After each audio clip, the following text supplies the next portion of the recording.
toda la orografía que tiene, y los diferentes ayuntamientos no se hacen responsables de hacer una ciudad accesible, incluyente, para que las personas con discapacidad, sean ciegos, personas en silla de ruedas, con muletas, mujeres embarazadas, personas de baja estatura, etcétera, tengan condiciones para poder participar socialmente, porque es una responsabilidad de Estado y de gobierno asegurar esa inclusión.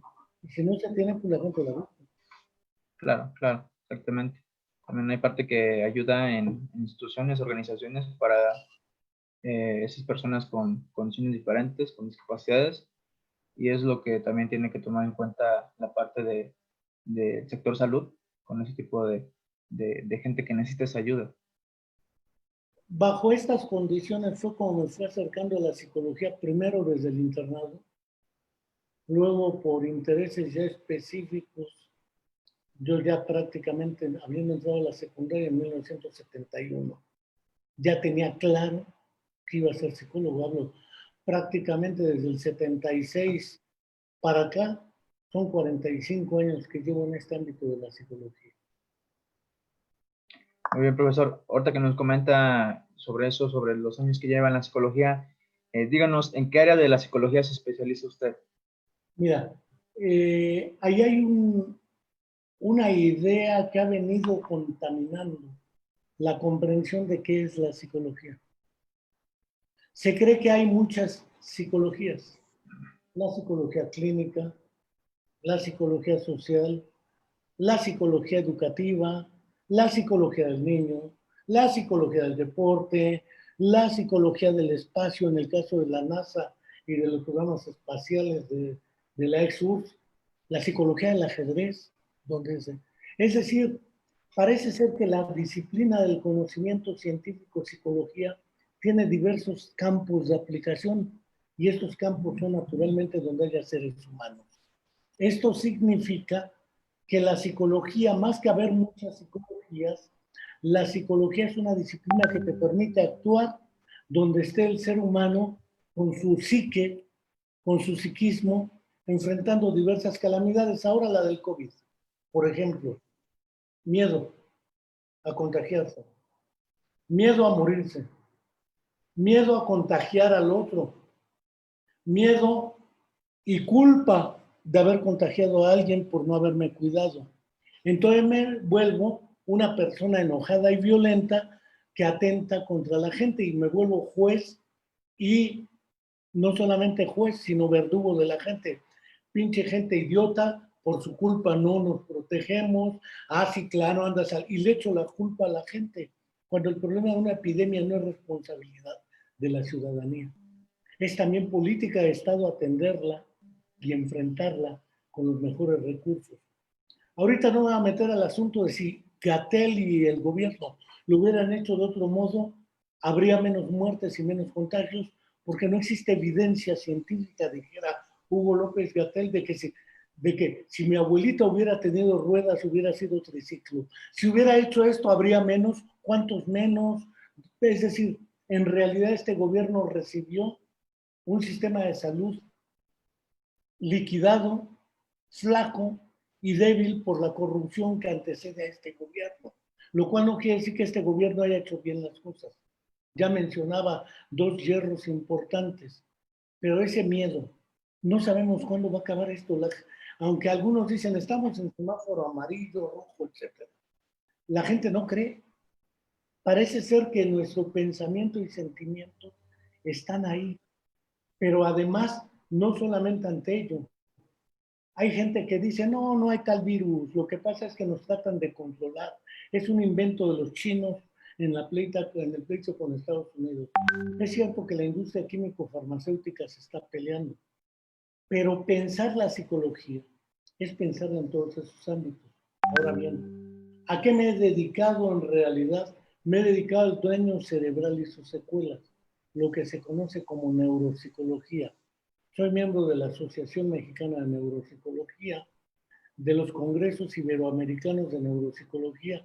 He sido miembro 3 ocasiones con la que viene del Comité Científico, pero he sido también miembro de la Asociación Iberoamericana de Diagnóstico y Evaluación Psicológica. He sido miembro de la Sociedad Morelense de Salud Mental. He sido miembro fundador de la Sociedad Latinoamericana de Neuropsicología, miembro fundador de la Asociación Latinoamericana de Psicología de la Salud. No he entrado a los ámbitos de contratación de personal, porque no son ámbitos de mi interés. Pero como psicólogo me he formado en los ámbitos del campo de la educación, el ámbito de la salud mental pública y personal, y los ámbitos de la neuropsicología. Aparte de historia y teoría de la psicología. Claro, muy bien, profesor. Tiene usted una muy buen currículum, muy buena trayectoria en todo este ámbito de la psicología, en este mundo tan extenso que es la psicología, y vemos que usted tiene bastantes credenciales en ambas instituciones, en muchas sociedades donde está metido lo que es la neuropsicología. Pero ahora pues es impresionante todo su currículum que lleva usted, con toda su trayectoria. Profesor, además de dar clases, ¿en qué otra área usted desearía trabajar? Mira, en principio yo comencé trabajando en un hospital psiquiátrico rumbo a la carretera Puebla que se llama Tlazolteo, La Salud, granjas psiquiátricas donde se deshacían de pacientes con esquizofrenia. En aquel tiempo no se usaba el concepto de trastorno bipolar, se utilizaba psicosis maníaco-depresiva, y antes se utilizó melancolía y euforia, pero en el fondo fue prácticamente el primer trabajo desde 1980 prácticamente. Antes estuve trabajando en un programa que creó el gobierno que se llama Coplamar, algo así como Comisión Mexicana para la Atención de las Zonas Marginadas y Deprimidas. Eran términos que se usaban, ahora se utiliza poblaciones vulnerables, aunque todos somos vulnerables. No vaya una balacera donde te toque y eres vulnerable. Un levantón, un secuestro, un robo, etcétera, todos somos vulnerables. En Coplamar era el nombre, existían otros como Profartara para la región tarahumara, y trabajé en el medio indígena en el Valle del Mezquital, en organización comunitaria. Posteriormente di clase en el Instituto Nacional de la Comunicación Humana, INCH, en la Ciudad de México, en la colonia Plateros, que fue una de las partes que fundaron lo que hoy es el Instituto Nacional de Rehabilitación. Después me acerqué a lo que fue la Dirección General de Educación Especial y ahí estuve participando como parte del equipo de investigación en el área de trastornos neuromotores. Después participé en lo que fue la dirección técnica de la propia Dirección de Educación Especial. En Educación Especial prácticamente desde 1985 renuncié, después en el 92 volví a entrar, estuve algunos años en educación especial, al mismo tiempo que desde el 86 ya estaba dando clases en la UAM, en la Facultad de Psicología primero y después en el Instituto de Ciencias de la Educación, más tarde en la Facultad de Comunicación Humana y finalmente en lo que es la Escuela de Estudios Superiores de Tepalcingo, todas estas de la UAM.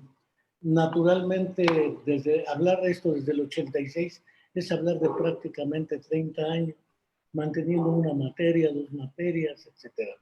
También di clase en la Universidad Iberoamericana, di clase en la Universidad Latinoamericana en la Ciudad de México, aquí en la Universidad Americana, en la Universidad Hipócrates en Acapulco, en posgrados, es decir, más de 30 años en la actividad docente, y ahora me encuentro jubilado coordinando un canal de YouTube que se llama La Columna de la Palabra, al cual pueden suscribirse quienes quieran sin fines de lucro.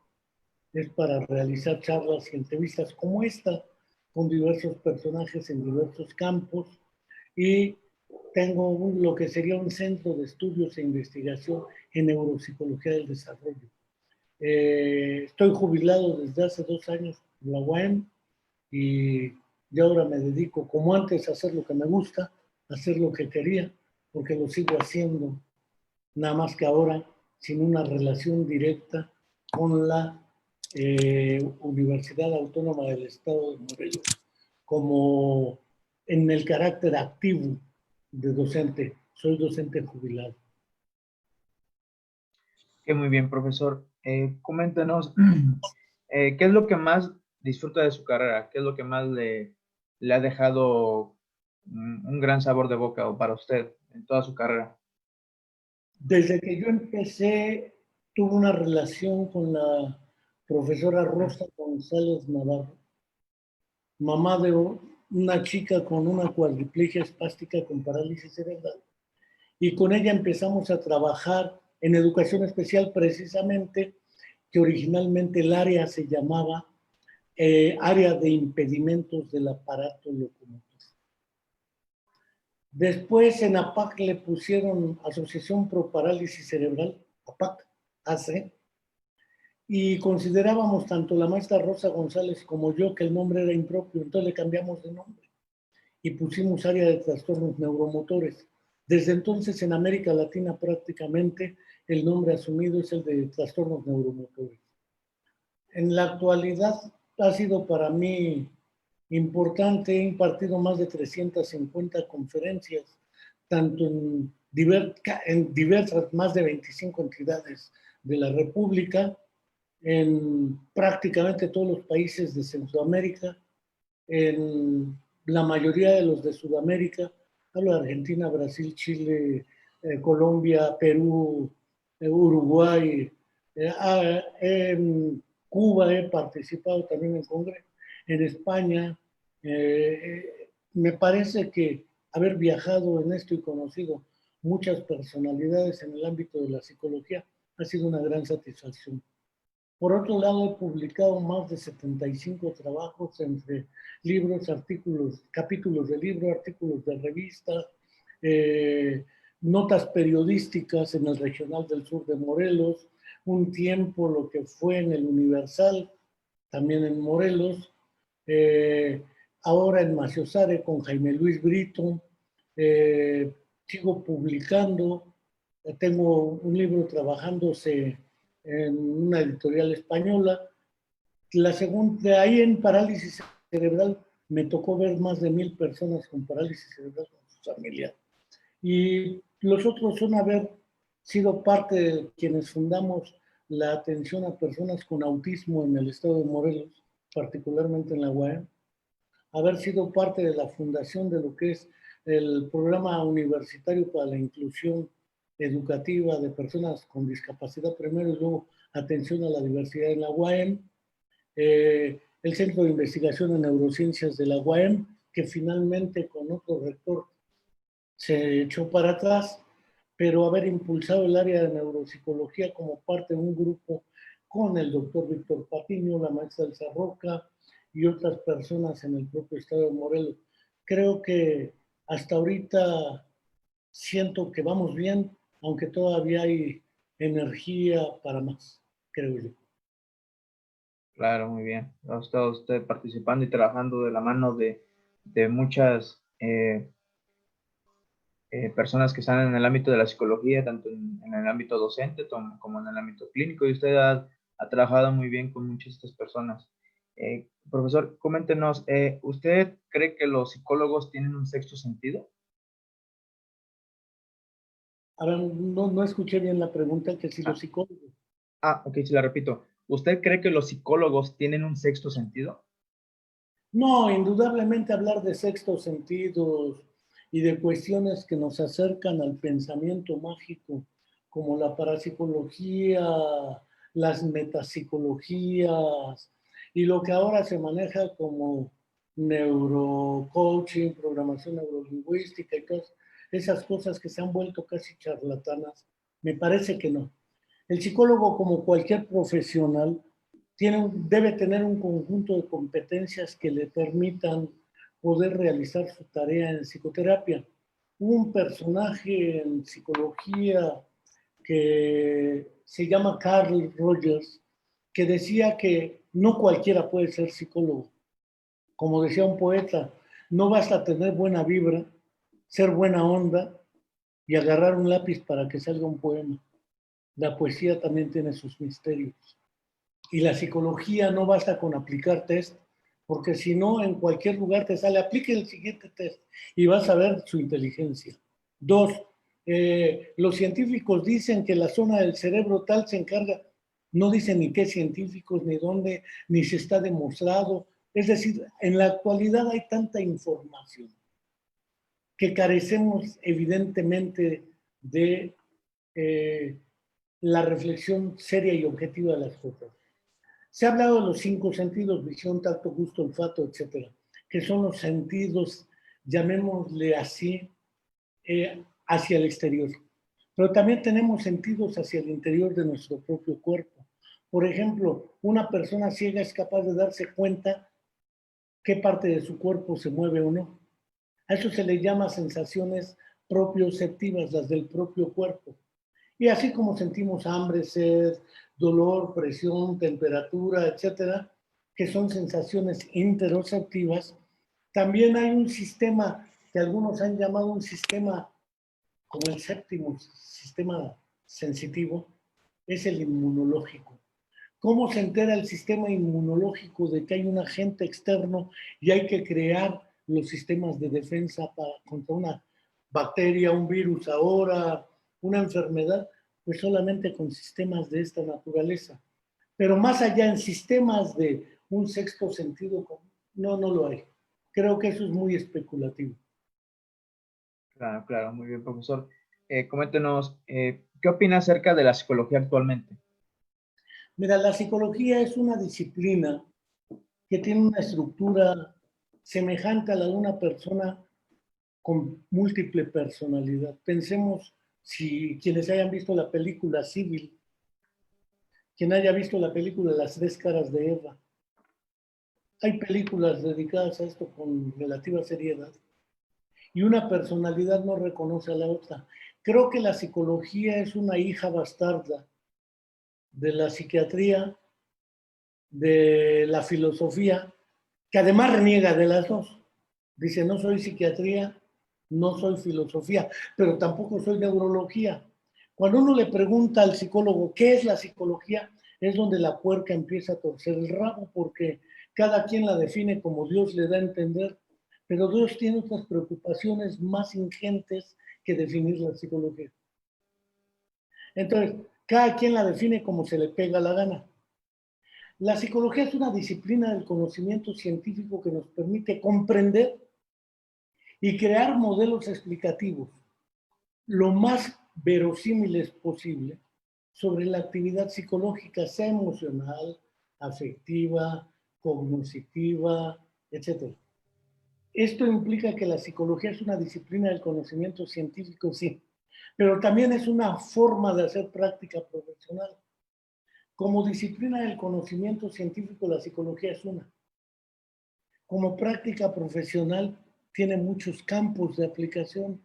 La escuela, el lugar de trabajo, la comunidad, etcétera. Los hospitales, qué sé yo. Entonces, como práctica profesional es un conjunto de prácticas que se aplican recurriendo a ciertos principios teóricos y metodológicos disciplinares en los diversos ámbitos. Y el otro asunto que es muy importante reconocer en la psicología es la formación de los próximos psicólogos. Es decir, la psicología no solamente viene como vinieron los primeros psicólogos del siglo XX, que ninguno era originalmente psicólogo. Eran filósofos, médicos, psicoanalistas, psiquiatras, etc. La psicología se fue diferenciando prácticamente como una disciplina hacia mediados del siglo XX, que es cuando empiezan a aparecer las escuelas de psicología. Las carreras de psicología eran parte de las escuelas de filosofía y letras. Después aparecen las escuelas y finalmente facultades de psicología hacia la década de los 70 del siglo pasado. Es decir, también tiene la responsabilidad de formar a los futuros psicólogos. La psicología en este sentido tiene 3 niveles de análisis. Como disciplina del conocimiento científico es una herramienta que nos permite comprender y explicar el comportamiento humano en sus condiciones sociales e históricas. 2. Como práctica profesional, aplicar los conocimientos y técnicas para enfrentar problemas concretos y reales que se viven en los diversos ámbitos de la existencia humana. Y 3. Como teoría y práctica educativa nos permite ir previendo y organizando la formación de los futuros profesionales de la psicología para asegurar que se cumplan los dos primeros requisitos. Una sólida formación disciplinar y una formación práctico-técnica para la práctica profesional. Creo que eso es la psicología. Muy bien, profesor. Tiene mucho significado el saber qué es la psicología, porque como comentaba usted, cada psicólogo o cada persona tiene un concepto diferente de ello, pero más bien no es tanto el saber el significado, sino más bien saber para qué sirve ese significado y entenderlo. Así es. De hecho, algunos teóricos se han dado en decir que la psicología tiene diversos paradigmas o modelos teóricos que pretenden ser lo más fielmente parecidos a la realidad. El conductismo, el psicoanálisis, la gestalt, etc. Pero ninguno de ellos ha sido capaz hasta ahora de enfrentar problemas que aún siguen agobiando a la humanidad. Uno de ellos es la violencia estructural que vivimos. En realidad los psicólogos hemos encontrado modelos explicativos que nos permitan comprender esto, parece ser que no. La violencia sigue desbocada y no hallamos cómo explicarla, comprenderla y afrontarla. ¿La pueden resolver los psicólogos? Creo que no. No es un problema psicológico la violencia. Es mucho más que eso, es más complejo. Pensemos otro fenómeno, el aprendizaje en la vida escolar, extraescolar y cotidiana. Ahora en estas circunstancias del COVID-19, donde los niños no van a la escuela, los jóvenes tampoco, se están desplazando los sistemas educativos a las plataformas, aunque haya lugares donde en Internet existe energía eléctrica. Pero ese es un problema de desarrollo económico y social.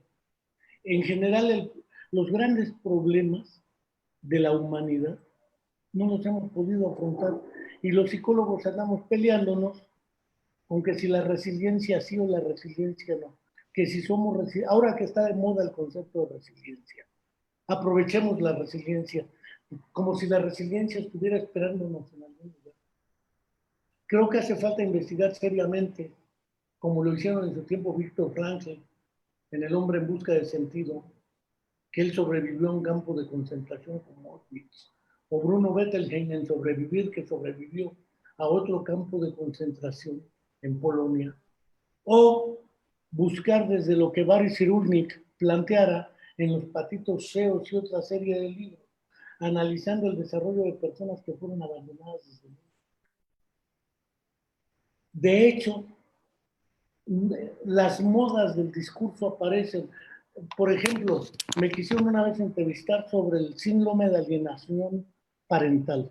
Dije, bueno, ese es un concepto muy contemporáneo, porque eso no existe en realidad. En realidad lo que existe es la triangulación psicopatológica en la vida cotidiana de conflictos intrafamiliares que desde Paul Václavic y otros psiquiatras el siglo pasado ya lo habían planteado. Lo que pasa es que lo plantean como novedades.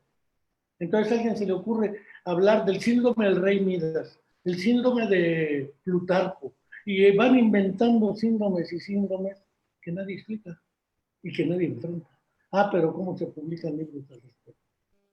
Ese es el problema de la psicología, que aún carece de esa presencia sólida para ser reconocida como una disciplina con legitimidad científicamente útil y necesaria en la sociedad. Claro, profesor. Comentando un poco sobre eso que nos está diciendo, platíquenos, ¿cómo podemos identificar a una persona que necesita tomar terapia? Mire, esa es una pregunta muy clásica. ¿Qué es el concepto de necesidad? Voy a plantear una experiencia, la experiencia de Alcohólicos Anónimos. ¿Sí? Y ellos parten de una premisa número 1. Tienen 12 pasos, 12 tradiciones. No voy a prejuzgar su validez y pertinencia. Quiero llegar a un lado. Un principio elemental para que cualquier terapia funcione o ayuda es que la persona que la necesita la solicite. Voy a poner 2 ejemplos. Una vez me subí a una ruta 13, cuando todavía andaba en muletas, hace años, y alguien para ayudarme me jaló las muletas, sin preguntarme. Él creía que yo necesitaba ayuda, pero nunca me preguntó, ¿necesita usted ayuda? Nuestra soberbia es superlativa. Creemos que todos nos necesitan, especialmente los psicólogos. Es que tú necesitas ayuda psicológica.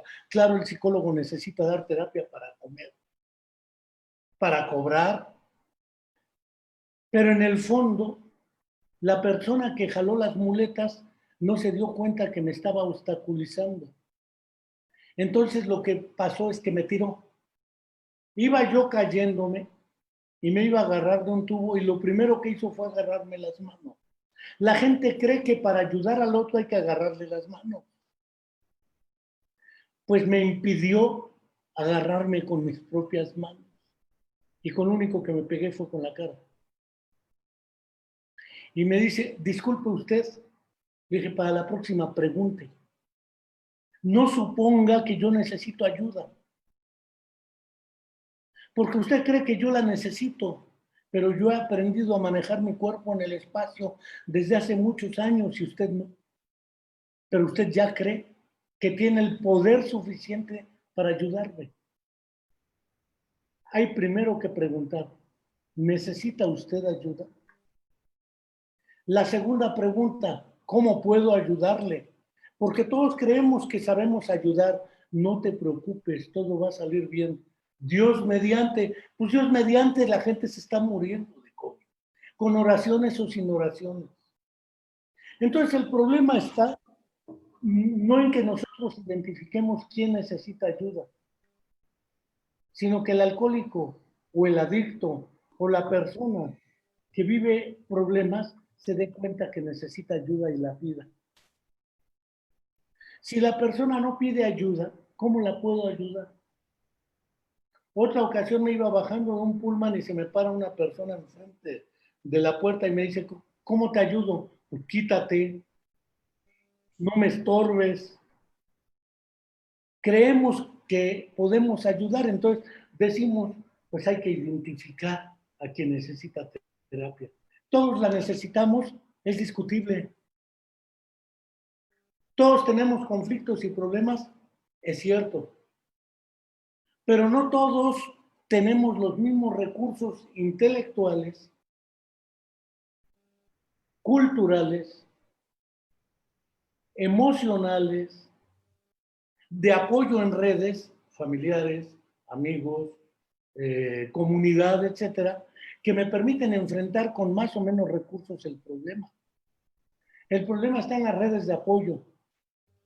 No está en que yo le diga, pues ve a terapia, que vaya a tu madre, no estoy loco. ¿Me explico? Sí, sí, claro. No para decirle a alguien necesitas ir a terapia. Lo único que le puedo decir es, mira, pienso esto. Tú decides. Yo no soy quien. Una vez una señora tenía 3 hijos con parálisis cerebral. Y le digo, ¿qué la trae por aquí? Dice, es que ya no quiero ver a mis hijos. Le digo, pues sáquese los ojos. No se burle de mí. No, yo le estoy dando una solución al problema que me planteó. Ya no los quiere ver. Si se saca los ojos, ya no los va a ver. Entonces agarra y me dice, no, no me refiero a eso. Me refiero a otra cosa. ¿A qué se refiere usted? Ya no quiero verlos sufrir. Pues mátelos. Paren de sufrir. No, no, no, no me refiero a eso. Entonces, ¿a qué se refiere? Es que no sé qué hacer para ayudarlo. Ah, ¿verdad? El problema no está en las respuestas, está en las preguntas. Por ello es que lo importante no es cómo me doy cuenta yo que otro necesita, sino cómo le hacemos o cómo le hace uno para solicitar la ayuda. Y si uno ve que el otro la necesita, también necesitamos aprender a darla, a ofrecerla, porque si no me acaban tirando. Y además me acaban diciendo, usted disculpe, no fue de mala voluntad, pero el camino al infierno está empedrado en muy buenas intenciones. Por ello es que para brindar ayuda, decía el personaje que mencionaba, ¿sí? Carl Rogers, se necesita una actitud empática. Pero no solo una actitud empática, sino un compromiso mutuo, una relación de mutualidad, donde alguien que necesita la ayuda y quien la ofrece, establecen compromisos y acuerdos en los objetivos y en las actividades a realizar. Por lo tanto, hay colaboración. Es una relación de dos o más, donde hay compromiso, hay acuerdos y hay colaboración. Fuera de ello, lo demás es pura soberbia. ¿Cómo le hago yo para saber que el otro necesita ayuda? Pues todos somos capaces de decir el otro está loco. Pero me parece que hay que ser más serios al respecto. Claro, profesor, tiene razón. Es más que nada saber cómo puedes ayudar y cómo identificas a una persona que realmente necesita ayuda y de saber escuchar cuando una persona realmente necesita ayuda y de qué forma puede uno ayudar. Claro. Muy bien, profesor. Hablando un poquito de esto de comentar al principio sobre la pandemia, ¿qué problemas emocionales ha causado la pandemia en las personas? ¿Cómo ve que actualmente están las personas con problemas, con dificultades emocionales que ha dejado todo eso de la pandemia? Partamos de una premisa elemental. Antes de la pandemia y a partir de la pandemia. Antes de la pandemia ya había personas que tenían problemas. Ansiedad, angustia. ¿Cuál es la diferencia entre ansiedad y angustia de la fobia? En la ansiedad y la angustia tengo miedo de que algo extraño puede pasar, algo peligroso, pero no sé qué es. Mientras que en la fobia le tengo miedo a la oscuridad, le tengo miedo a la mucha gente, le tengo miedo a una rata, a un alacrán, a una araña, a una cucaracha, etc. Y ante ese objeto tengo un comportamiento muy exagerado. Me pongo a gritar, a brincar, a llorar, etc. En la fobia hay un objeto que tengo identificado y que me provoca el miedo. En la angustia y en la ansiedad. Es un estado de incertidumbre y de inseguridad que en el siglo XIX le llamaban angustia flotante, porque no hay un objeto identificado ante el cual. Entonces aparece un segundo miedo, el miedo al me estaré volviendo loco. Y a la repetición de la crisis de ansiedad, que ahora algunos le han llamado trastornos de pánico. Pero el problema de la ansiedad, la angustia, la depresión por las pérdidas, por la violencia social, pensemos en que México, hasta antes de la pandemia, tenía más de 100,000 desaparecidos. Y tenía más de 200,000 muertos en la violencia. Es hablar de 300,000 familias, por lo menos, que tienen duelos incompletos o duelos con muerto identificado. El problema son los desaparecidos, que es un duelo perpetuo, porque no hay evidencia del muerto. Pensemos los 43 de Ayotzinapa. No hay evidencia de los cuerpos. Muchos dicen ya murieron, pero yo como padre no puedo dar por muerto un hijo que no me han demostrado que está muerto. ¿Qué tal que está vivo? Y luego, ¿qué tal como le ha pasado a señoras que su hija desapareció 7 años y después aparece y ya la había hasta velado? El sentimiento de culpa, de no aguantar.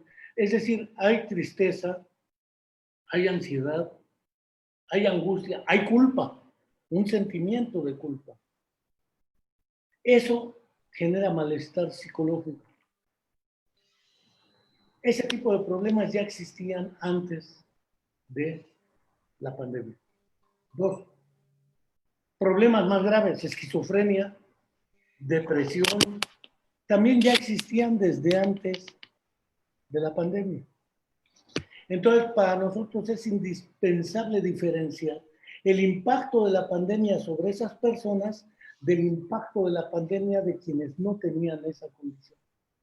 Porque las personas que tenían esa condición y tenían que recibir medicamentos, ahora los sistemas de salud han reducido su atención a otros problemas para concentrarlos en COVID. Hipertensos, diabéticos, tercera edad, es decir, yo, más de 60, diabetes, y entonces nos volvemos personas de riesgo. Quédate en tu casa. La gente salía, pierde grados de libertad, de movilidad, y eso genera también ansiedad, angustia, pero además hay incertidumbre.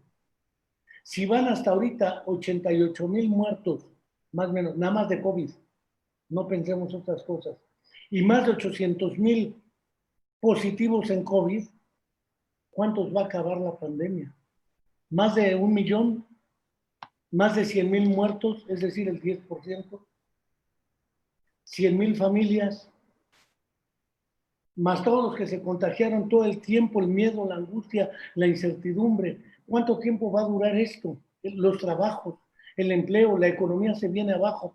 Es decir, hay una serie de consecuencias donde aparecen lo que es la psicopatología de la vida cotidiana, agrandada, porque familiarmente, por ejemplo, una mamá que era maestra en su escuela, ahora tiene que dar clase en su casa. Además tiene que ser apoyo académico de su hijo, además tiene que cocinar. Es decir, parece ser que el trabajo quédate en casa tiene implicaciones también para la calidad de vida de la gente. Si tenían 3 computadoras, ahora para que la educación sea gratuita, los papás deben pagar el internet y la luz. Si no pagan el internet y la luz, no hay educación gratuita, no hay televisión, ni hay internet, ni hay redes. Entonces el problema es, más allá de decir, mientras la tristeza, la angustia, tenemos que pensar global y colectivamente el problema. Esto implica estrategias psicosociales y estrategias individuales de atención, que hasta ahora en ninguna de las charlas que da Hugo López-Gatell se ha planteado el asunto. Llevan psiquiatras que hablan de trastornos, lo cual es su especialidad, pero estos fenómenos están fuera de ellos. Y ya no digo las personas con discapacidad, que son como el 8% de la población total del país, según INEGI, hace 10 años. Es decir, de 120 millones, casi 9 millones son personas con discapacidad. 9 millones de familias.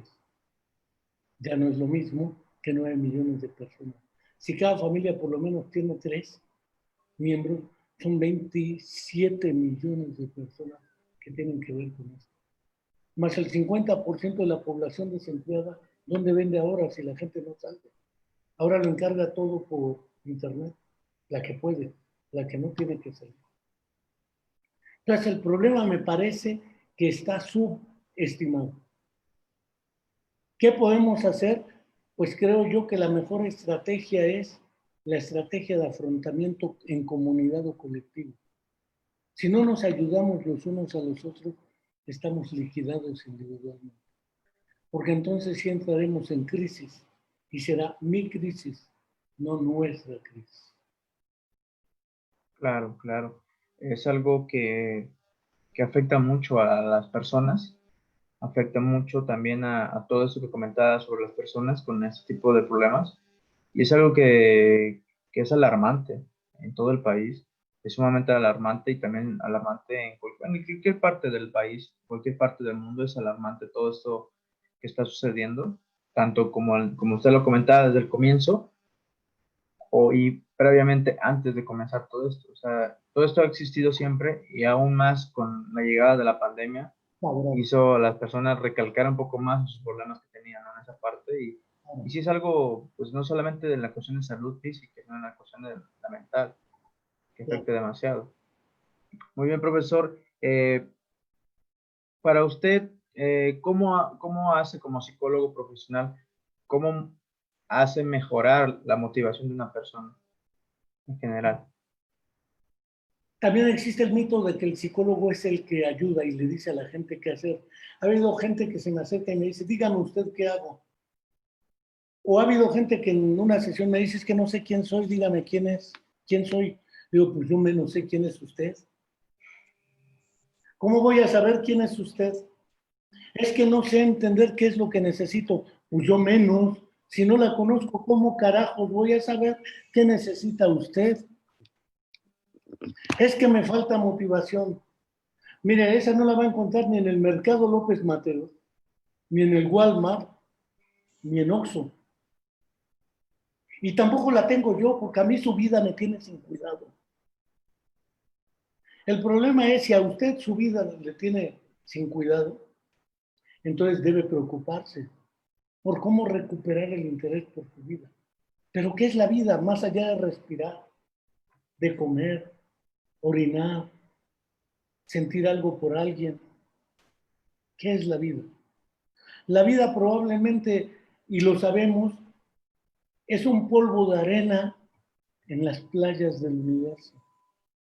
La vida es un grano de arena. Lo que pasa es que vista desde el grano de arena, la vemos como el espacio que existe entre principio y fin. Y algunos se la pasan peleándose con el principio, es que mi mamá no me quiso, mi papá fue un desgraciado, que ya no tiene remedio, o sea, si fue un desgraciado, ya lo fue. Y en el futuro, ¿y qué tal si me muero? Nos vamos a morir. El problema es el espacio que existe entre ese principio y ese fin. Ese espacio es la vida. Y ese espacio nadie que no sea nosotros lo va a vivir. El problema de la motivación es un problema que tiene factores internos, pero también tiene factores externos.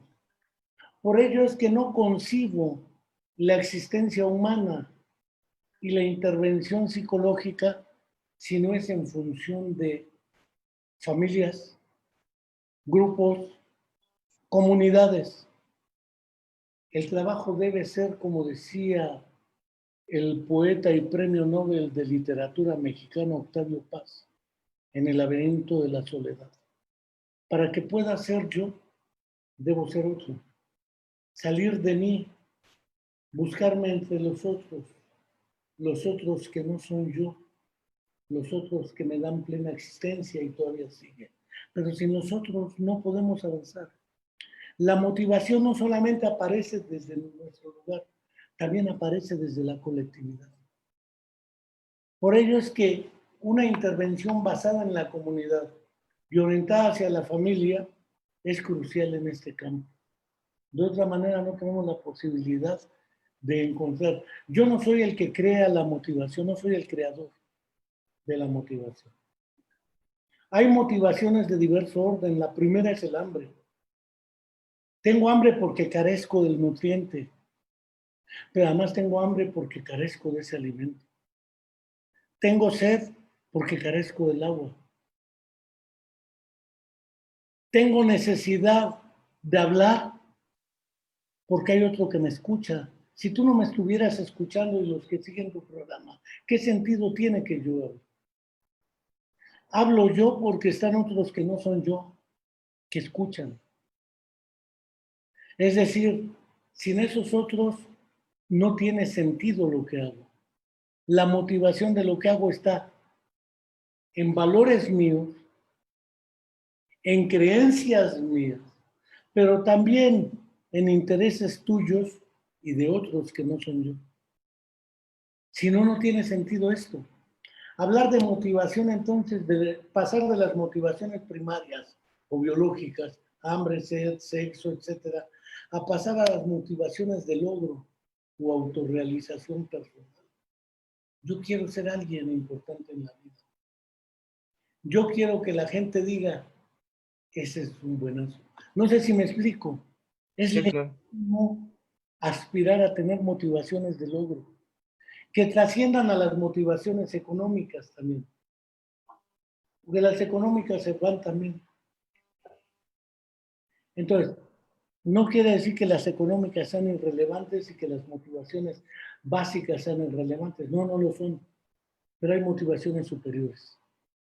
Lo que es la esfera motivacional y de intereses. Y esa se centra en valores, principios e intenciones. Yo tengo la intención de compartir algo, por eso acepto la charla. Si no tuviera yo esa intención, no tiene sentido. Pero a pesar de que yo tuviera la intención, si tú no me hubieras invitado, no estaría aquí hablando. Y si no hubiera gente que te sigue el programa, no tendría sentido que tuvieras el programa. Lo que pasa es que nuestro narcisismo y sobre todo egocentrismo epistemológico, creemos que no existe nada más que en referencia de nosotros. Y no es así. Hay otros que le dan sentido a lo que hacemos.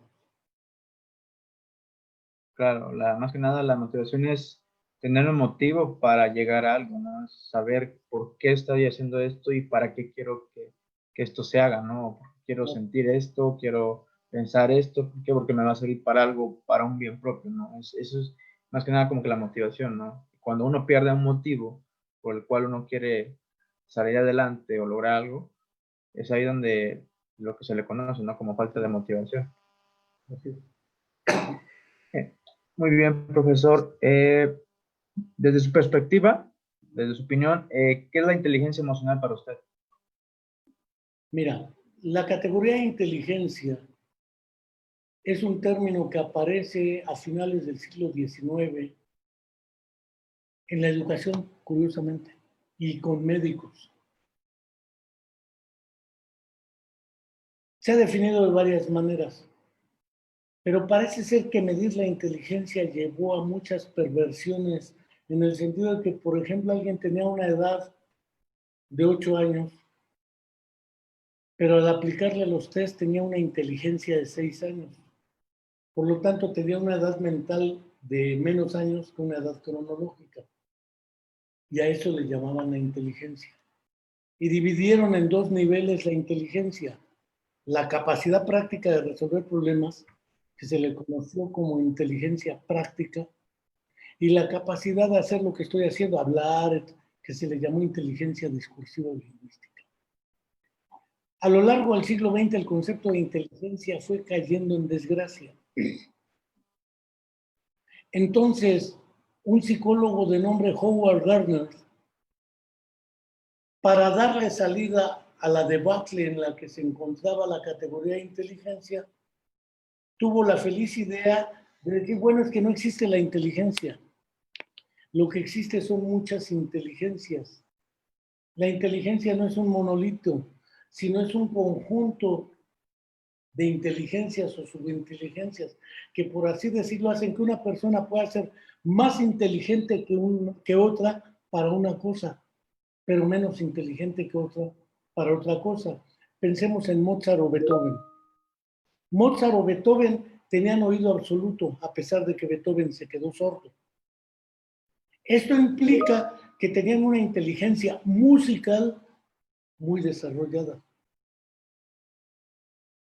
Otros tenían inteligencias muy formales, las personas con Asperger, con síndrome de Asperger, Cavendish, otras personas que tenían serias dificultades para relacionarse con sus semejantes, decían, tiene poca inteligencia social, pero tiene mucha inteligencia científica.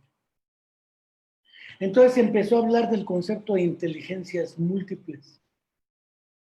Dentro de este concepto de inteligencias múltiples aparece el concepto de inteligencia emocional, que particularmente María Montessori ya había descrito en el conocimiento de los niños con síndrome de Down y con algún déficit intelectual.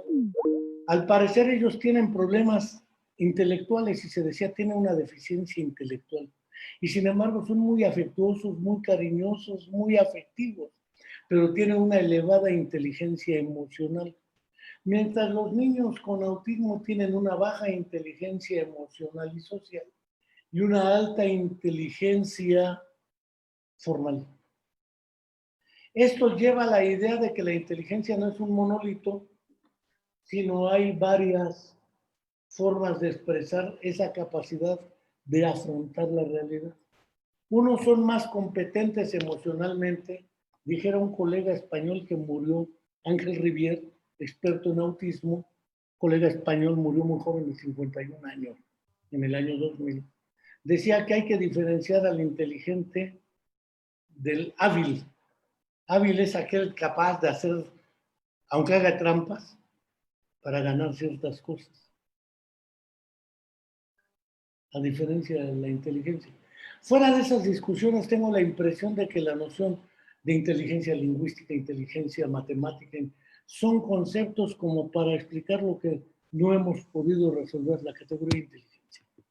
Yo tengo la impresión de que esta categoría de inteligencia emocional, inteligencia lingüística, inteligencia social, inteligencia, etcétera, son maneras de tratar de comprender y explicar esa diversidad, que ahora se utiliza un nuevo concepto que es el de neurodiversidad funcional. Todos somos diferentes hasta en nuestro funcionamiento neurológico o neuropsicológico. Entonces, algunos hablan de inteligencias múltiples, entre ellas la inteligencia emocional, como una persona que tiene mayor capacidad o competencia para enfrentar problemas emocionales. Pero no va más allá. Muy bien, todo eso que nos comenta es más que nada saber diferenciar y dar claro lo que está usted diciendo sobre la inteligencia emocional, dar ese concepto que usted tiene y cómo lo interpreta usted, ¿no? La inteligencia emocional, que es más que nada el saber diferenciar entre una persona con un grado de inteligencia y un grado de habilidad, y también en cómo se desenvuelve en la sociedad. Mira, también está el fenómeno de que mucha gente cree que la personalidad o uno es un monolito, único. Ciertamente somos únicos e irrepetibles. Sin embargo, yo puedo hacer una encuesta de opinión y preguntar qué opinas de la prostitución. Creo que más del 90% va a hablar mal de la prostitución. Pero muchos de esos 90% que hablaron mal de la prostitución son usuarios de la prostitución. Parece ser que la actitud y la opinión no son necesariamente concordantes en un mismo individuo. Por eso esas escalas de encuestas de opinión, de actitud, por quién vota si las elecciones fueran hoy, con preguntas cerradas, es porque ya te están induciendo la respuesta dentro de ese marco. El problema es cómo efectivamente reconocer que no solamente somos diversos, sino que a lo largo de 20, 25, 30, 40 años, uno ya no es el que era antes. Decía el poeta Pablo Neruda, nosotros, los de entonces, ya no somos los de entonces, pero seguimos siendo nosotros. Nada más que el nosotros que somos ahora es un nosotros distinto al nosotros que éramos entonces.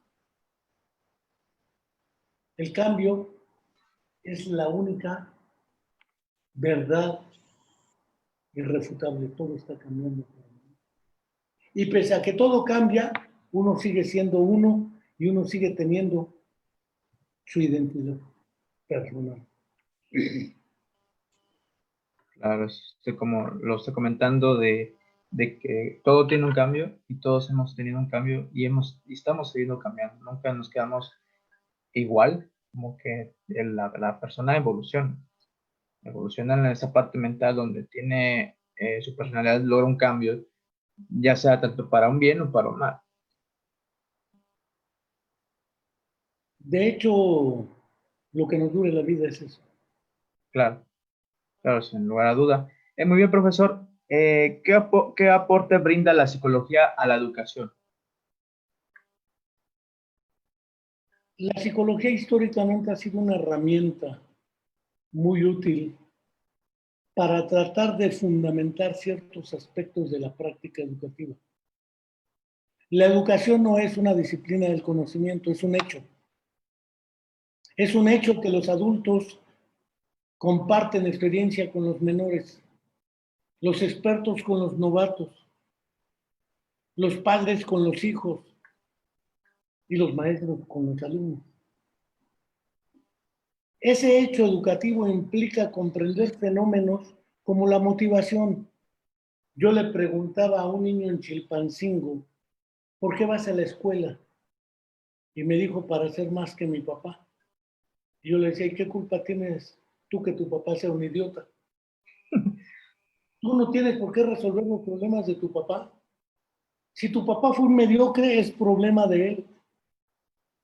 ¿Cuál es tu propósito al ir a la escuela? Parece ser que el niño entonces carga como pípila no solamente sus deseos, sino los de su papá. Una niña me decía, es que para ser alguien en la vida, le digo, y los que no fueron a la escuela son nadie en la vida. Como que se sorprendían por la pregunta, porque ¿qué es lo que dicen los niños? Lo que los papás les dicen. Pero no solo eso. Una niña en Chilpancingo me decía que quería ser teibolera en el Tavares de Acapulco. Y un niño me decía que quería ser sicario. Y le pregunté al niño que quería ser sicario por qué. Dice, ¿usted conoció al Ponchito de Morales, de Morelos? Al Ponches. Ese cobraba $5,000 por cada decapitado. Si yo mato 4, tengo $20,000. Que mi papá en toda su vida los ha visto. Punto. Ese niño está diciendo una verdad. Y la niña me decía, es que enfrente de mi mamá es maestra de la Universidad Autónoma de Guerrero. Para que trabaje le piden que hable varios idiomas, que escriba, que dé clase, que publique, que tenga licenciatura, maestría y doctorado. La chica que vive enfrente es teibolera del Tavares y ya tiene 2 carros y una casa propia y mi mamá.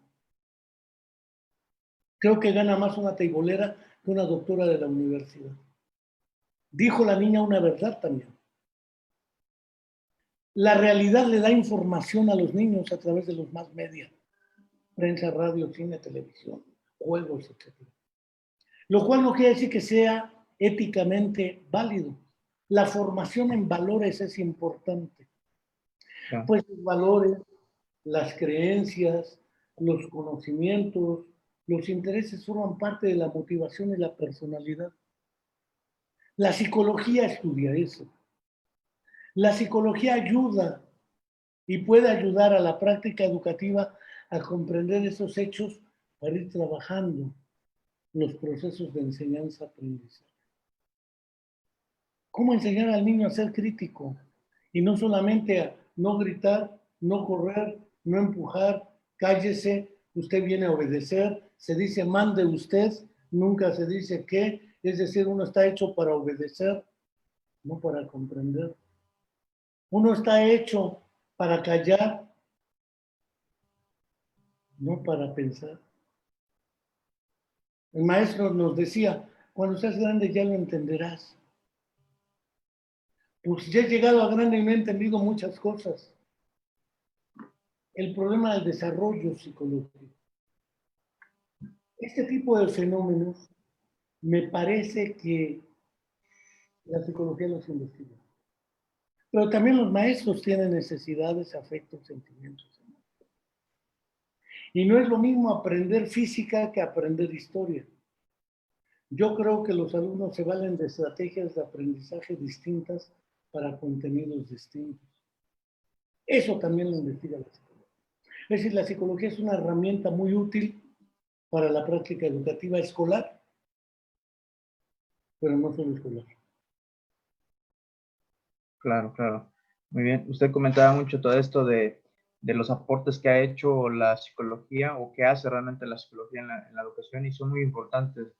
Con ellos el pensamiento se vuelve más crítico, la persona llega a tener un criterio más profundo, más correcto y los niños, empezando desde la educación desde temprana edad, pueden lograr a tener un criterio donde sepan cómo son los valores, cómo entran los valores en cada parte de la educación y cómo esos valores llegan a ser parte de su mismo aprendizaje logrado. Muy bien, profesor. ¿Usted cómo logra impulsar la educación a través de la psicología? Yo creo que es al revés. Más bien, cómo lograr impulsar la educación apoyándose en la psicología y no a través de ella. La intención de un educador, pensémoslo así, si tú eres musulmán y hablas alguna lengua árabe, vas a querer que tu hijo hable una lengua árabe. Y vas a querer que aprenda el Corán. Y se va a llamar con un nombre árabe, no con un nombre cristiano. Si eres católico o cristiano, tendrás otras metas. Es decir, todos los humanos somos seres intencionales.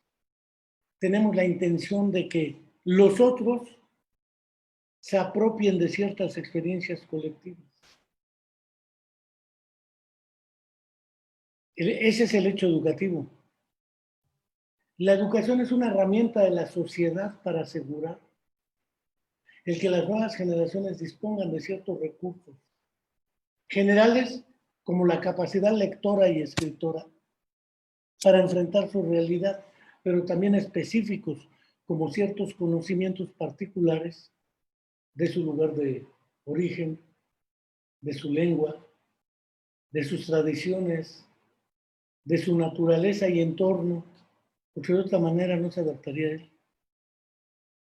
Eso trasciende a la psicología. Es decir, pese a que estoy muy comprometido con la psicología, creo que hay que despsicologizar fenómenos como la violencia estructural que vivimos, fenómenos como el hecho educativo, hay que despsicologizarlo. Claro, claro, es de suma importancia todo lo que conlleva todo esto, ¿no, profesor? La psicología como un estandarte que tiene que llevar la educación a la par, que tiene que estar llevado la educación como parte formativa dentro de la psicología. Así es. Muy bien, profesor. Muchísimas gracias por toda su participación con nosotros, de parte de Educa, de Unidad Educa y de su servidor Antonio Vaz. Le agradecemos muchísimo su participación con nosotros. Estuvo de super lujo esta entrevista y esperamos contar con su colaboración en un futuro no tan lejano. Pues al contrario, yo te agradezco el espacio, la oportunidad de echar el choro y no el choro matutino, porque ese es el otro, ese es Claro. el hecho, al cual le mando saludos. Pero la oportunidad de compartir con otros ideas que no salen de aquí, que son producto de las relaciones y de historia. Claro. Muchas gracias. Muchísimas gracias, profesor. Le agradecemos muchísimo y esperemos verlo pronto. Sale. Hasta luego, profesor. Un gusto.